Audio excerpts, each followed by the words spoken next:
Hi everybody, this is the Baseball Hut, the amazing, spectacular, terrific, the great one, the People's Champion, your host, the Hut, and welcome back to the Baseball Hut too. And of course, like this video. Now, if you want to be part of a channel that is not associated with any corporation, like say CBS Sports or Fox Sports or ABC or any of those, or ESPN, this is the channel you want to be subscribed to. I tell it like it is. I'm very honest about the players, the broadcasters. You may disagree with me, you may agree with me, but come in here and follow. We have a lot of laughs. We have a lot of laughs. We're starting to have more laughs here over the last couple of days, goofing on the personalities at WFAN. Now, WFAN, if you're not aware of, is the first sports talk radio station in the history of the United States and probably the world. They started in 1987 with that screeching Mimi, Susan Wallman, coming on, doing an update.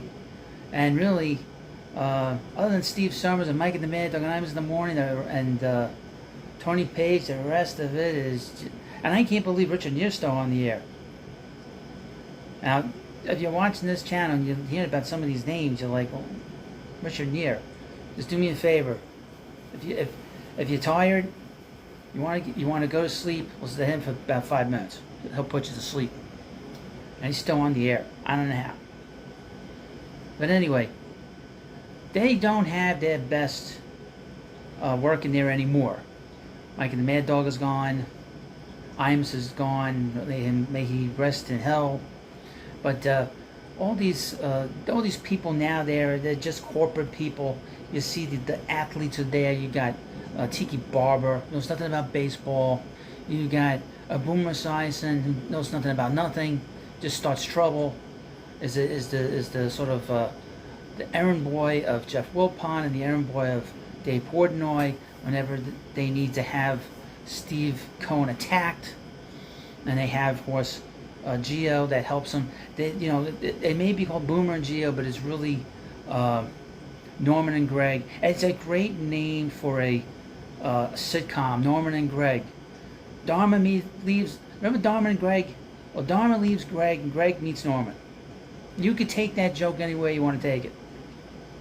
It might not be so politically correct these days, but comedy would ensue just as funny as Dharma and Greg was. That was not a funny show. But we have some backbenchers, some bench warmers coming on the fan, saying such ridiculous things. Even as a Met fan, I'm a Mets fan. Even as a Mets fan, I think some of the things that are being spoken about the Yankees is complete, total monkey crap.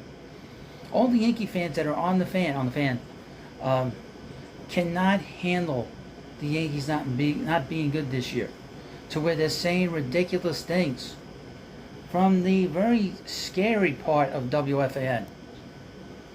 And this is from Odyssey.com. CMAC.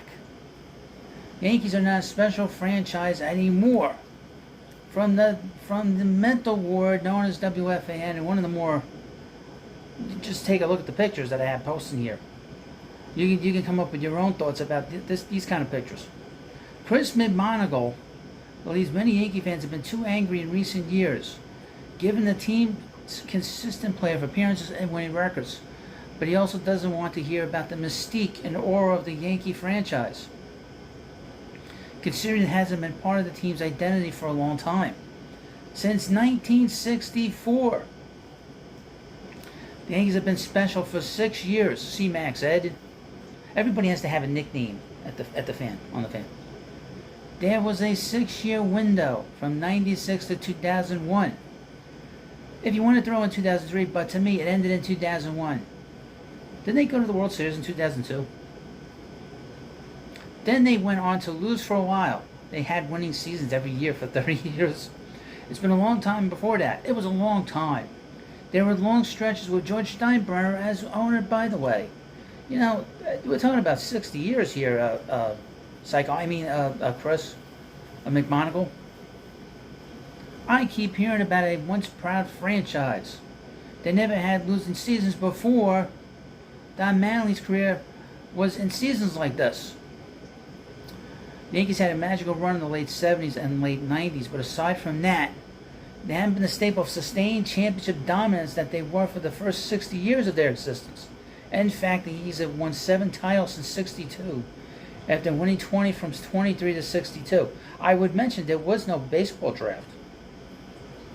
And from 23 to 47, African Americans were not involved in Major League Baseball. And Puerto Ricans were not involved in it either. So after winning 20 in the 39 years, the Yankees have won 7 in the last 60.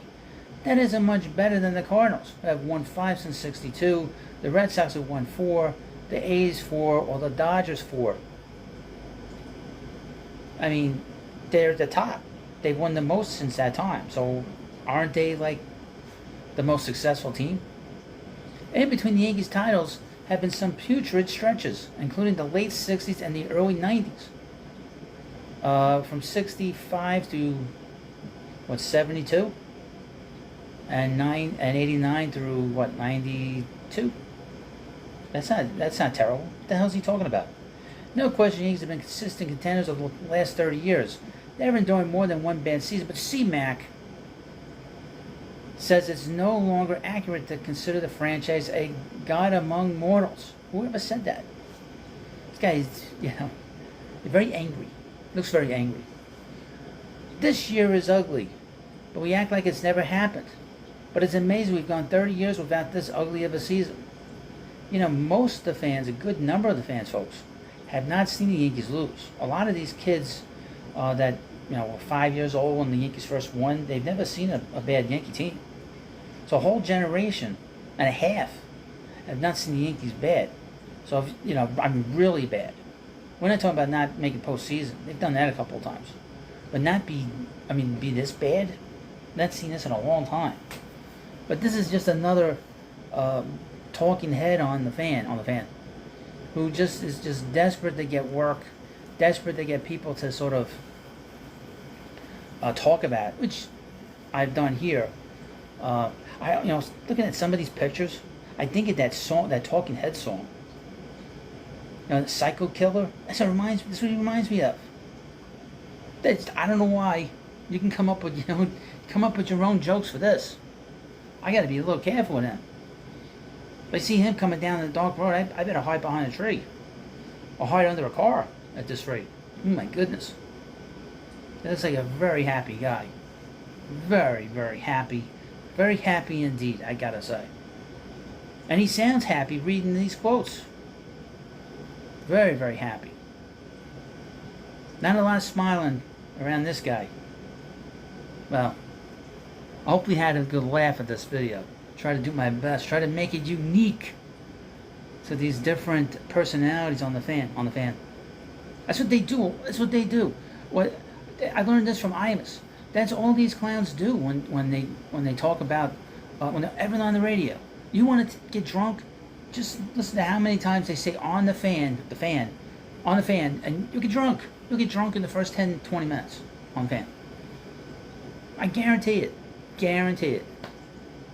That's why you hear me say it multiple times. It's to basically send my old support to an old fan, to the I-Man, and to his great producer Bernard, the late Bernard McGurk. But so this is just another nut job on the radio. I worry at night. Everyone else should be too. When he's not on the radio. At least when he's on the radio, you know where he is. That's for sure.